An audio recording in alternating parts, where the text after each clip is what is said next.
सरस्वती मैया की मैया पूजाता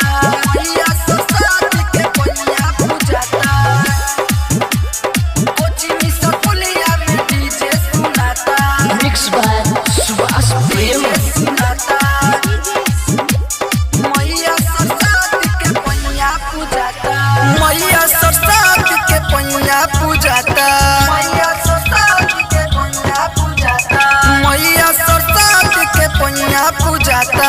मैया सरस्वती के मैया पूजाता हरई स्कूल में बताती बताता हरई स्कूल में बताती बताता कोचिंग स्कूलिया में डीजे सुनाता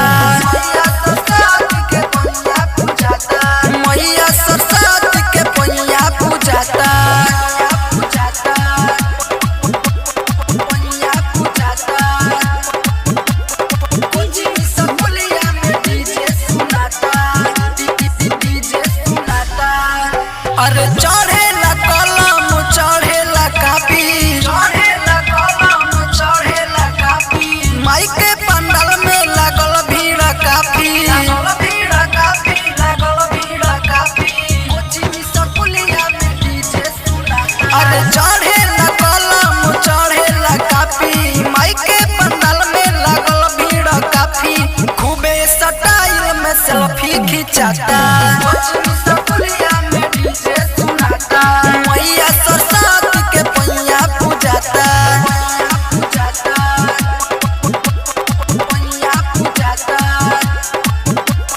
कोचिंग स्कूलिया में डीजे सुनाता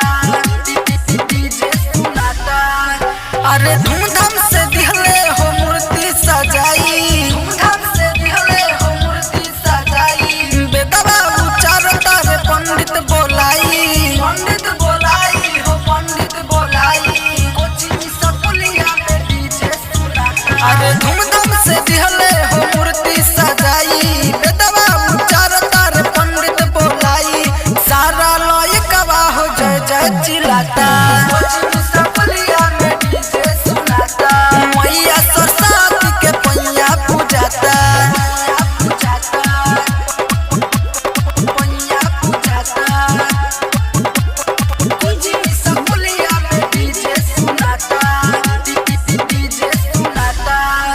अरे गावे नरेंद्र हो सिरवा नवाई गावे नरेंद्र हो सिरवा नवाई रखिया आशीर्वाद ये हंस वाली माई हंस वाली माई ये हंस वाली माई कोचिंग स्कूलिया में डीजे सुनाता अरे गावे नरेंद्र हो सिरवा नवाई रखिया आशीर्वाद ये हंस वाली माई सुभाष प्रेमी से चंदा लियाता कोचिंग स्कूलिया में डीजे सुनाता मैया सरस्वती के मैया पूजाता सनी रिकॉर्डिंग स्टूडियो सरिस्वा रोड रतनमाला।